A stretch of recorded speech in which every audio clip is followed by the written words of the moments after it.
And going live, and this Hangout on Air is live. And with me today, I have Nick Starr, all the way from the fair city of Seattle, USA. Welcome, Nick. Thank you very much. Nice to meet with you. Thank you for agreeing to join what will be one of the last interviews in this large series of 50 of what it is essentially around the Glass Explorers community and beyond. Nick, I as totally forgot I we've wasn't wearing my Google Glass. That's it. That's it. That's it. That's not necessary, but yes, please do. Nick, uh, yes, you are well published across the web. So yes, I've been following your work for quite some time. But I have some questions here which I think we're going to guide our conversation. But let's see where we go. Nick, what has it meant, or what has being a member of the Glass family meant for you as an individual? I think part of the Glass family hashtag or whatnot that people have been using a little bit is it kind of has you have an instant camaraderie with other people that have this device. I've been to a number of tech events and conferences and such where you kind of end up congregating with the other Glass explorers, and because you know that on a daily basis they are asked, what's that like? Is that the Google thing? Is that the I thing? What is that? You know, and can I try it out? You know, so that you can. It's nice to know to go around someone that you know is not going to be asking you that, and just to relate your stories and get feedback on what they say, what they, you know, what suggestions they, you know, have for other people, and that's helped guide me in terms of how I provide feedback with Glass with some people, in terms of how I say what I say and how often I demo and stuff like that. So it kind of creates an instant camaraderie and like family, you know, aspect, I guess, of it all, obviously. But you know, and there's various communities online as well because of it. And people you'll never meet, you know, you never run into. I've met a number of the people involved with, you know, other stories with Glass. Just because I have this device, you know, I met, you know, Cecile and Kyle and all these, and you know, Sarah and all these other people through the Glass community because we bought this cool thing that we want to talk about and let people know about. That's it. So camaraderie, collegiaship, and support and connection. So let's descend, if we may, into the dark bowels of the world, where people do strange things and say strange things. But I understand that you live in Seattle, which is home to some of the best hardcore music that's ever come out of anywhere. I'm not showing my appreciation in any way. But are you surprised that there hasn't been more of an adverse reaction to Glass in Seattle, or is San Francisco really the hotbed for social dissent around this technological innovation? In asking that question, which was long and convoluted, can you please tell me about what's happening outside your door at the moment? Well, to the latter part about what's going on outside my door right now, if I look outside, there's still some people gathered about. It's May Day, where protesters gather and anarchists gather and have parades and marches and break windows and, you know, cause anarchy because of various social issues that they are fighting against. I think one of the ones this year is the jails. There's a juvenile detention center not a couple blocks from my house. And we were, today is my third year actually in Seattle, moving from San Francisco. So we went to the tallest spot in the city and had a grand view of the whole city, and we could see these anarchists marching down the street. It looked like just this mass of people going down all the way downtown and then back up to Capitol Hill, and you know, they're spray painted all these windows, smash this, break this, F the police, you know, all this different stuff and everything. So I mean, obviously, I don't say. I mean, well, you said I could curse, but I don't really curse that much publicly, I don't think. But you know, I mean, so I think that Seattle in this whole, like, I know in there was last weekend in Seattle, there was an Uber driver that was held up by people protesting. So the whole gentrification thing that's going on in San Francisco, which is very well publicized, is happening here, just not as well documented and publicized, I don't think. So I think that, I think there's actually a site called Declassified, I think is the name of it, and it lists all the sites that Glass is banned at, and I think there's actually more in Seattle that it's banned at than in San Francisco and the general area there. Maybe it's because people haven't updated it, or maybe it's because, I think that there's a lot of places that are anti-glass or saying that they're pro-privacy, but or they're trying to get headlines, like what happened with me, with the local business owner here. He actually banned glass before it even came out, and I went to his other restaurant and whatnot, and so you can probably read about that online. But Well, but I think I've seen a comment that says "fucking hypocrite" too. right. Yeah, well, yeah, because the guy that doesn't allow glass in his place begs people to Instagram pictures from inside his place, so that goes on his website. So whatever. But I think that both cities are very similar, and that's why I moved to Seattle, because it was such a very much it was a lateral move versus like a step down, step up kind of move. The cost of living is about the same here. The rent's going up in San Francisco ranges here. The cost of living is going up, and I think tomorrow on the ballot, or the mayor's going to announce $15 an hour minimum wage as well, that they're going to try to roll out. So like, I think that a lot of the social issues and the privacy issues and the glass issues that are in San Francisco are very prevalent here. It's just you don't read about them as much. Don't read about them. Yeah. Okay, so let's now move to sort of social impact sort of side of things. Is glass going to bring society back eye-to-eye communication again after 5 years of looking down at our screens like this? Yeah. And what is it? What is it you take on a generation? I mean, we were it, that we were sadly absent from many of the interactions we had with other people. I mean, is glass going to kind of revolutionize and bring our eyes back up into the world again?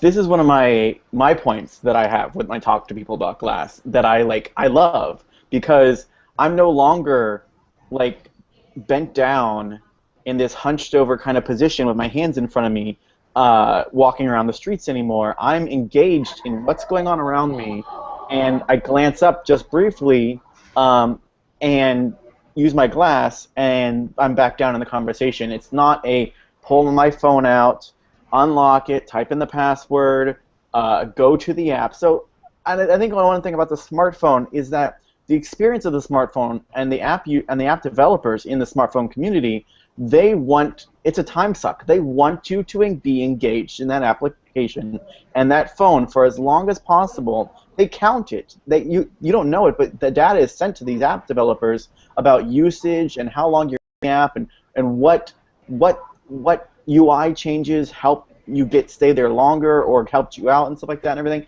And that's what the smartphone's about. It's about sucking you in and never letting you go. And, oh, I just got this. Oh, then let me jump over to Instagram and check my feed there. Whereas glass is a micro interaction experience. It's not made to look at for more than, I would say, 3 seconds at a time. You look up, you read your text. Let me just go through here. Text real quick. Someone just tweeted me about something. I just read it, and I can reply. I can just tap it, reply. Okay, I'll talk to you about it later. And there we go. I'm back down talking to you now. Thank you. Versus being on my phone and being like, I got new followers, and I got new this, and the smartphone experience it's meant to draw you in, whereas glass is meant to keep you in the real world, keep you engaged, and with what's going on around you. One of the arguments that people have about glass and driving is that it's so distracting. But I don't have a car. I live in Seattle. I don't need to own a car. I've got all these different car services, and some of them involve me driving, some involve people driving, and they're all app-based, and it's great. It's so easy to get around. But when I am driving, the car doesn't have a GPS. Mm-hmm. So I can plug it into my phone and put my phone in the cup holder and be looking down the whole time, for the directions, or I can be using glass and looking at the windshield and chime, okay, turn left in 300 feet, and I'm looking forward the whole time. And I think that experience, this whole heads-up display, keeps you in the here and now far more than anything that we've been using the last 10 years or so, including Yeah. feature phones. I mean, just ordinary feature phones. Very, very strong examples there. And one of the things I like there is the fact that you are able to segue straight into the application, show us, done. And that little vignette of what you just did a moment ago is going to solve a lot of people's issues around how useful this will be in that context, both socially, but also within the practical context of driving. Right. Okay, so and with that, I legitimately replied to that guy. I scrolled over, I read it, I legitimately replied to him to a tweet. It was a DM, but still, like, that was as quick as it was, and it didn't take me out of the moment here. That's right, exactly. No, I didn't feel that you wandered off and were plugging back into the zillions of people that are hitting you on your Twitter feed. I'm very interested to know, Nick, as we interact and through glass, you know what I mean? Like, I can see into all sorts of people's lives through glass. It's an amazing kind of view. I'm looking through you into your life.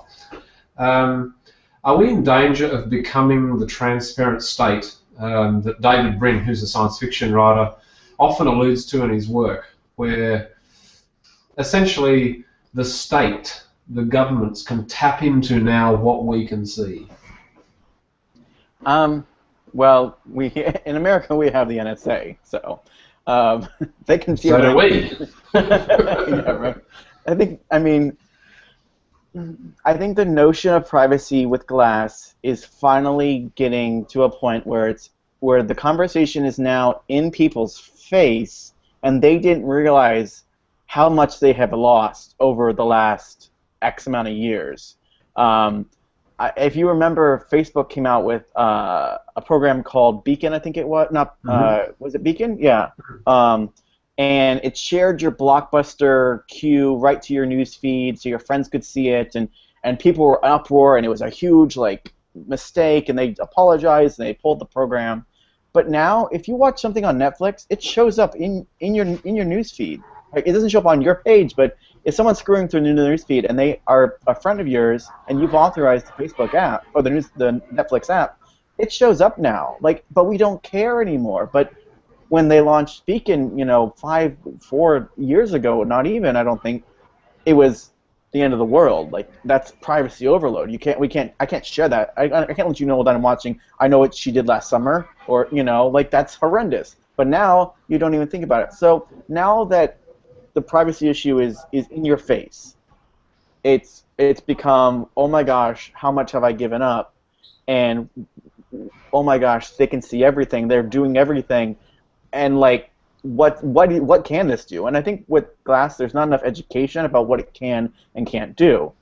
That's why I like that Google came to Seattle and various cities in the United States, and they're having little road shows when they're letting the public demo it and test it out. And we went there and we went through the experience and how the general public go through, and they go through bit by bit, and they kind of tell you, well, it's not recording all the time, and to take a picture you have to do these steps, and the problem with glass is the rollout didn't allow for enough people to be able to understand what it can do before it was already out there.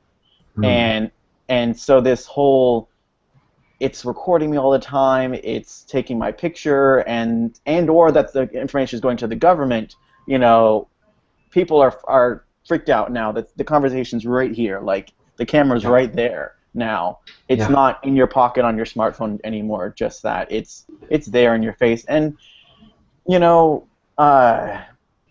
transparency, I've always been, if you probably haven't, but a lot of my followers on Twitter and Facebook have followed me from years, from the beginning of Twitter and Facebook and whatnot, and I've always been a very open book. When I was single, I was posting about every single detail of my life, and down to the nitty gritty. Sometimes the stuff that you wouldn't want your mom to see. But but she would check my Twitter sometimes. I'm glad she doesn't very much anymore. But I've always been an oversharer, I guess, if anything. Yeah. So as far as the privacy thing goes, I've never had a problem giving up certain liberties. I didn't care about Gmail scanning my news to get relevant ads, scanning my email rather to get relevant ads. I didn't care about that because I think that the service in general is going to provide a better experience overall. I think that was it Minority Report where it would scan your eye and then you'd see an ad for the business you were walking near because it knew that, and they would generate the ad based on who you were. I think that's awesome. I want customized ads. I don't want to see a crappy banner for, you know, Travelocity when I only use Orbitz. Like, I don't want to see that ad because I don't care about that service. Or, you know, I'm not even that, like, more like broad, though. Like, I don't care about Toys R Us. I don't have any kids. I'm never going to have kids. Like, you know, it's never going to happen. I'm gay. It's never going to happen. So I don't need to see a Toys R Us ad. I don't need to see it on TV. I don't need to see it on Hulu. I don't need to see it in my Google Gmail. So I love that things are be able to more tailored towards, you know, who you are, and you see more relevant content, and that eventually you might actually want to click on things. I've never clicked on a Google ad in my life, but, you know, I might want to eventually because they know so much about me, and I'm like, oh, what is this? I haven't actually heard about this. Let me check that out. And that oversharing capacity is it is actually inherently if you were to dig back on me, it would be pre-millennium bug that my oversharing has been there. This is part of it. It's part of our sharing of engaging with people, and we're often accused of that our oversharing is steering the world in the wrong way. Thank you for being brutally honest about what it means for you and your life and your grandmother. Family and friends, though, what has their reaction been to you wearing a head-worn computer? I mean, has there been any adverse reaction to you wearing it in other settings, and where don't you wear it? In terms of family, I haven't never had any issues.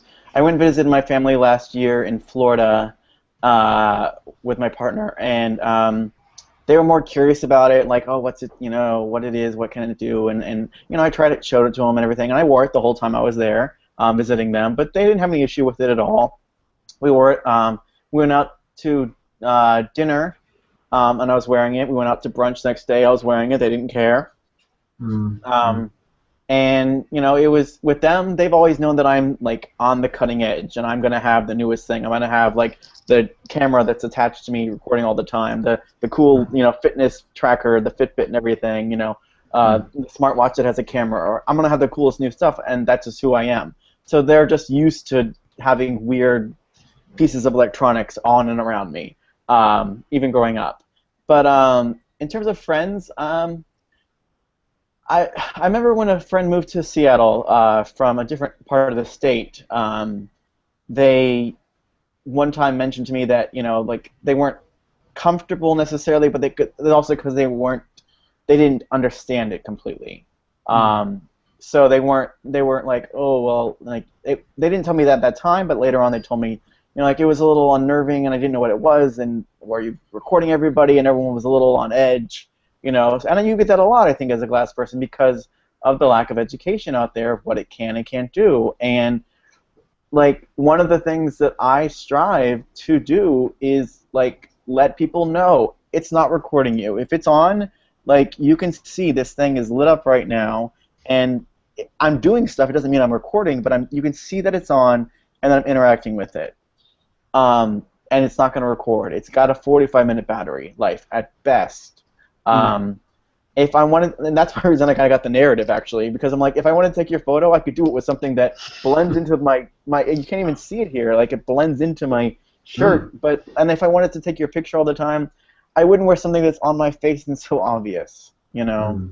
So, in terms of friends and family, I don't have no problem with it, really. I'm sure other people might have, but my family's pretty, you know, accepting when it comes to that sort of thing.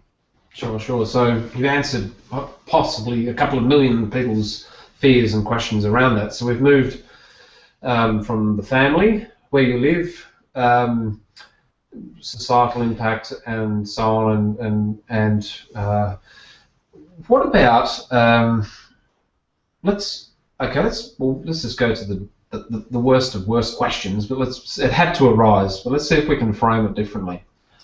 Why do other humans call people who wear glass a glasshole when, for the most part, they've never met nor have they interacted with that someone wearing glass? So inherently, does being a glasshole mean that you would have had to have been an asshole in the first place if if you were wanting to use this thing in a bad way. So, of course, the term glasshole. I looked it up on Urban Dictionary, and I have it pulled up here. One of the definitions says, a person who wears Google Glass and refuses to remove it when directly interacting with other people, private gatherings, or public events. The general belief is that these people are photographing, recording, Googling, and Facebooking the people they're interacting with instead of focusing on the conversation or acting like a human being. I think that the term glasshole has just become anyone with Google Glass. I think that I remember, like, I had a running search on Twitter for that term for a while, and I remember when new people would get Google Glass, they're like, "I'm becoming a glasshole. I just pre-ordered my Google Glass, whatever." And so I think it's just a term for someone that has Google Glass now. Inherently, the term has the word asshole in it, which is a horrendous term. You don't go around people calling asshole. Yet, that's not socially acceptable. So I hate the term glasshole. I hate that it's been used with my name, and even there's a great article about me that came out that that was in the title of the article, and I hated that. But the article was great. But still, it's a shitty term, to be honest. It's derogatory. It is, and it's meant to imply asshole. It's meant to imply social ineptitude. It's meant to imply a lot of social abnorms that people are afraid of and are scared of, and I think that that's unfortunate. The term, there's other terms that you could use. Glass Explorer, there's one for that. I mean, I'm not Magellan, believe me, but I'm exploring what this technology can do and what it can and can't do. And I think that part of the definition where it said that that they didn't take it off. One of the examples was like, oh, I was talking to him and had a conversation, and he didn't take it off the whole time. It's like, these are my prescription glasses.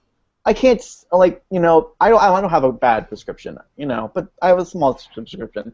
But there are people, I was talking to someone, I have a Google Glass Explorers group on Facebook, and there was someone today that said that, they're going on job interviews and they bought the glass cap to cover the camera and whatnot. Because they don't have the money right now to afford a second pair of glasses to go on interviews, and they can't see the people that are interviewing them unless they're wearing their prescription glasses, which they've chosen, the Google ones here, So, saying that someone didn't take off their Google Glass when they were having a conversation with you, like I'm having this conversation with you the whole time, and you haven't told me to take it off. You haven't expected me to take it off, and I don't think you're going to call me a glasshole for not taking it off. But it's just the fact that people think that or imply that is ludicrous. And again, education about what it can and can't do. Google does not allow facial recognition applications in Google Glass. So, and I have no desire to try to sideload them or create my own or I like using the technology as it is. I don't jailbreak. I don't root. I want to use it as it is and how the public should be experiencing it. And that's the experience so I can better, divulge how the experience is in general. So with Glasshole, it's just right now it's unfortunately a term for people that have Google Glass. No matter if you're Mother Teresa or if you're someone that left a restaurant voluntarily because they said you couldn't wear glass, you're considered a glasshole. Yeah. So I've just had a pop-up here come from somebody that wants to agitate in the background. So let's introduce the agitation, which is it's Randall, who's a fine man. I've interviewed him, so I'm going to introduce what he's saying into this discussion. He's saying being called a glasshole or an asshole is not socially acceptable to be called that. It's not an acceptable thing to refer to somebody as a glasshole or an asshole. But wearing glass when people are uncomfortable is simply unfortunate. What do you think? I think that both of his statements are accurate. Calling someone an asshole, definitely not acceptable. Calling someone a glasshole, is not acceptable. but it's like I said, it's also more synonymous with just a glass user. Mm-hmm. So if you look at it in that aspect, it's this much higher, acceptable than calling someone just a straight asshole. Okay, so the core question I have here is, how are we going to bring balance back to this conversation if the media is only capable of latching onto that heat, that derogatory heat? How are we going to bring the balance back? So also in terms of, by the way, you said something about people calling it, saying if they're comfortable with it or not. Sometimes you don't know, and you can't know because they don't tell you, because people aren't inherently wired to say when they're not comfortable. But in terms of bringing the circuit around in the other way, I've had issues here in the Seattle Glass community. There's a group called the Seattle Glass Explorers. I tried to educate some of the local businesses about Google coming for the roadshow and saying, hey, you have not allowed glass in your establishment.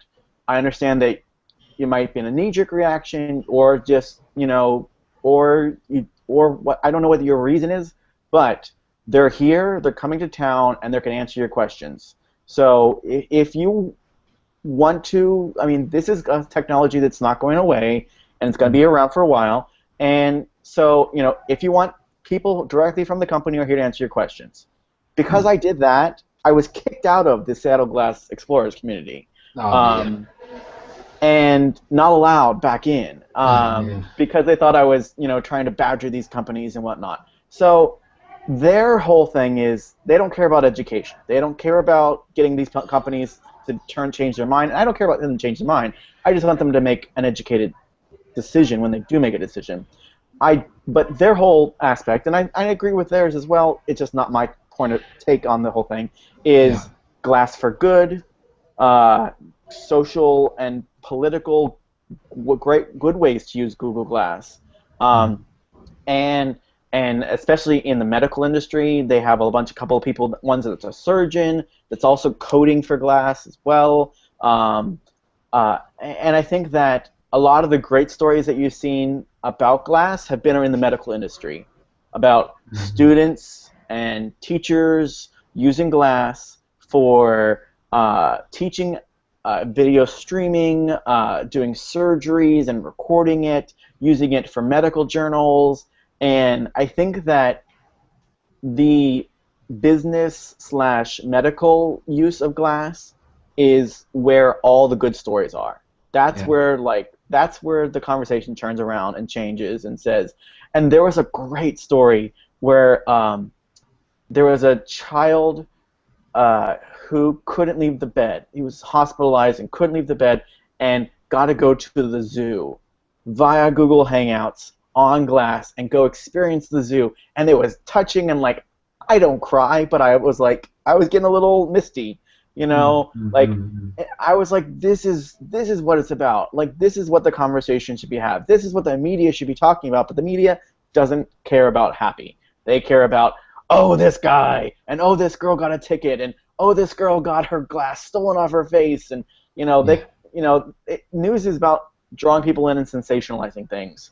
And then if you watch the local news wherever you're at, you'll see one story in the half hour or so, 10 o'clock news of, and in the heartwarming section of tonight's news, you hear about little Johnny, how he got his legs back, There's one story versus, and that lasts 2 minutes, versus the whole half hour, which is guy got shot, guy got killed, guy got mugged, So the news isn't about bringing the good and the social change that glass needs right now, and the good publicity that it needs. That's right. It's great that there are stories about that, and I think that I share them whenever I see them, and I encourage other glass users to do so as well, because that's the narrative that's going to make the technology more acceptable in the business community as well as eventually in the public community. Absolutely. So we should concentrate our efforts and our energy on not the heat, but on the happiness. That's the best part of it. Look, I'm consciously aware that we've got 5 minutes left before you have to go and do what you need to do. I've got 2 or 3 questions, quick ones. The selfie, with a cell phone pointing back on the individual in a way that's representing them in some way back out to an audience. It seems to be becoming extinct per se. It's starting to wane in its value. Are we likely though? This is a pretty controversial question, but are we likely though to see a plethora of apps emerge from competing glass developers that push that first person, or some people call that selfie, part of the porn cycle? Is glass, now that it's moved into a first person perspective, is it going to push that self-gratifying type of activity deeper into the social fabric? Because glass principally does not allow for porn development, but a lot of the other developers do. So, did you say porn, by the way? Yes, I said porn. Okay, just making sure. I saw that in the question, and I wasn't sure if it was a typo. A lot of times when I'm around people that are trying on glass for the first time, sometimes they won't even want to use it or try it. They just want to take a picture of themselves wearing it. So do they have it off and do this with it? No, they want to put glass on and grab their cell phone and take a selfie with glass on their face. Oh, okay. Not from glass, but from their cell phone. Sure. But in terms of the whole glass, the camera pointing outward now.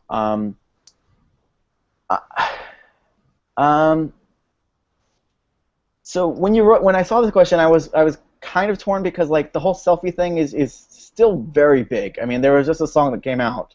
Let me take a selfie. That's huge on YouTube right now. I think I even heard in the club. So I don't think the selfie's going away anytime soon. But the fact that now the camera's here, I've seen a glass app and talked about it before. I have my lights, too many of them on right now, I think, for you. I'm trying to turn some off. There we go. I saw a glass app that is not allowed in the glass store, but it's a sex app where your partner and you are wearing Google Glass and you're seeing the stream from their glass. So you're seeing yourself in how they experience you. So, like, while, this whole camera out versus selfie thing, is on glass, people are making things where it still can see you, and you still can see yourself through someone else's glass. So, the selfie thing might go away, but people are narcissists, and they like seeing themselves. So they stand in front of a mirror and to see themselves, right. And I think my first glass picture was of me standing in front of a mirror, taking a picture of myself with glass. That's the psychology that I'm talking about. That glass wearers are moving away from a narcissistic needing to see themselves. They're out there in the world seeing other things. So that's sort of what the trigger is that I'm getting out there. And also the fact that, as when I interviewed Stephen Bounds, who's a very senior educational philosopher earlier this morning, he got into the same tangle you just did. Because he's visualizing what this new concept of, like, I'm looking through, they're looking through me because they're getting the view of me through their glass, and then I'm getting the view of them through their glass. So what does that become? Does it feed in on itself? Is it like an infinite loop, that is just going to just collapse in some way? So that's where I was getting at. But more, let's switch away very quickly. Kids and glass, like little kids. What's cool and what's just ridiculous? I mean, should kids be wearing glass, and what should parents be sort of saying yes and no to?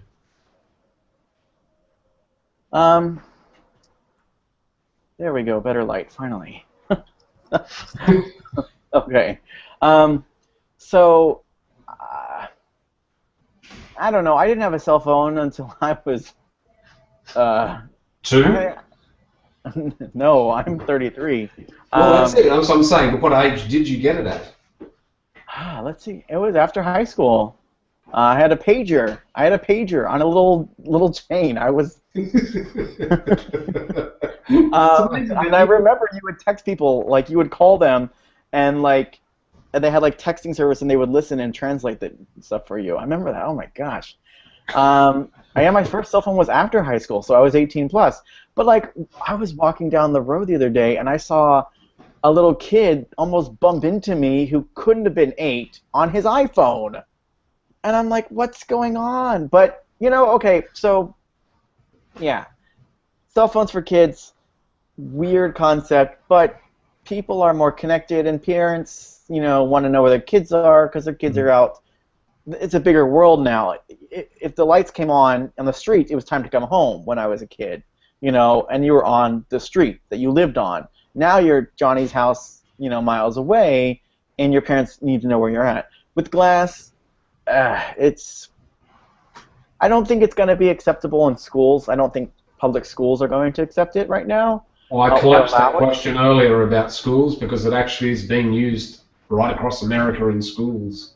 But I don't think you can walk from classroom to classroom, using it and texting the answers to yourselves. Like they'll have it's like in Spanish lab class we had these like speakers that would come down and you would listen to the CD and everything, but it was a limited use. It wasn't that you could use it all the time, because when you go to next period and you're asking, someone's texting you the answers that they just wrote down for the test, that's not going to be acceptable.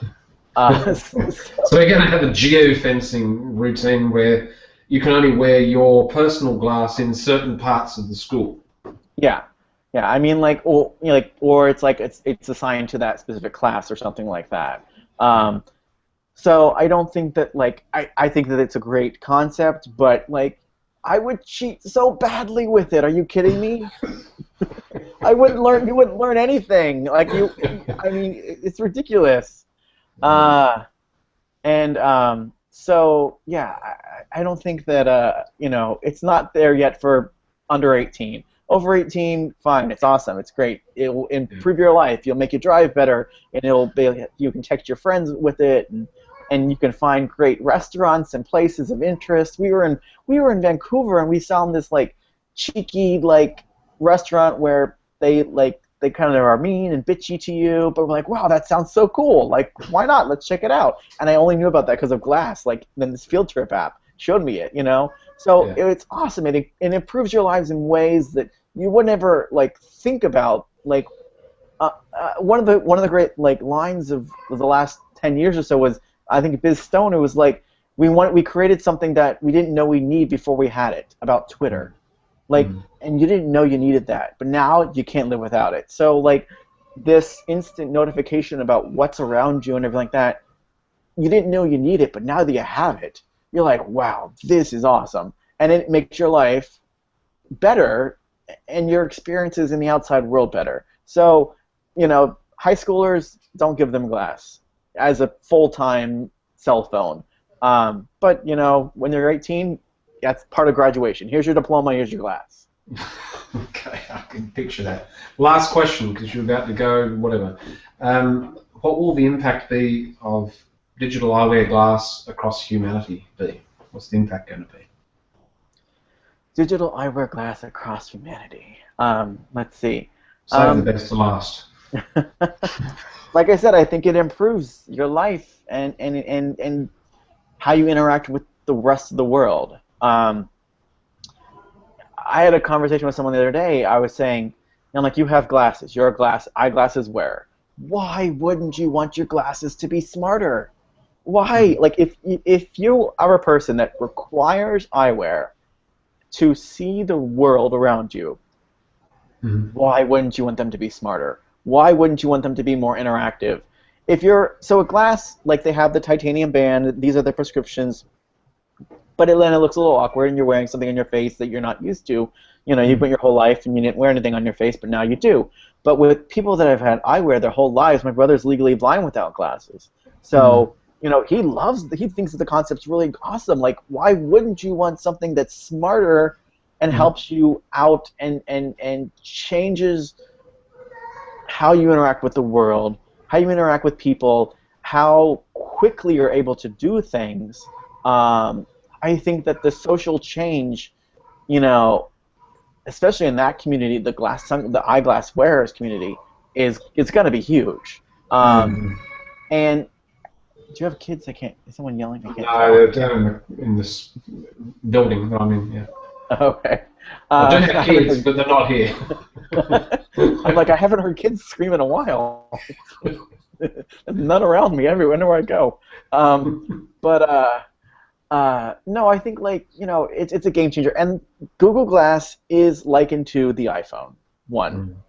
It is the game changer that's going to create the conversations, create the spin-offs, create the knockoffs, create the innovation and app development that's going to spur the next generation of technologies. We're calling it wearables right now, and that might be the term for the long term, but no one used the term wearables before Google Glass. People would call it, oh, it's a Fitbit, it's a this, but now it's a wearable. It's something you have to put on. You literally have to put on and wear out in the real world. So this is the thing that gets the most press, gets the most people to talk about it, and it's going to change the game and how we interact with the world and life for the next. I mean, the iPhone's been around since 2007, 2006. That's not that long, and this just came around. So 5 years from now, who knows where we're going to be, in terms of innovation and technology. I bet you didn't think that 5 years ago when you bought your first iPhone that you're going to be able to tell where all your friends are, just because they have iPhones and they've checked into this app called Facebook or Foursquare or whatever they're calling themselves now. I bet you didn't know that you'd be able to find all your friends, in 2 seconds. I can tell where my mom's at right now. She's at home in bed, but she's old, so that's besides the point. But you didn't with Twitter wasn't around. I don't think before the iPhone, was it? Or were they around the same time? So all this innovation and change. This is the thing that's going to start it. The iPhone was the thing that started it before, and Samsung saying that we had an idea too, but this is the thing that's to market before anything else. And just like the iPhone was, it was the thing that was to market before anything else, anything that nothing else looked like it, and everything else has been playing catch up, and everything's been changing the game because of this and your iPhone. Nick, it's a pleasure speaking with you. I need to let you get out to that riot outside, and it's a real pleasure to actually hear the other sides to the parts that are not online, and I hope that in due course that you will have many other interactions in this way with you, because you're a very fine young man, being 33 and me being 46 almost.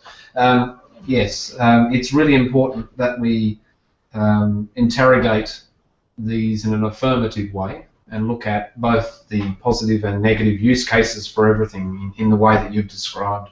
Thank you for your time today or tonight. Well, thank you very much. It was a great pleasure talking to you. I hope you have a lovely afternoon, I think it is there. So. It is afternoon. All right. Thanks. All right.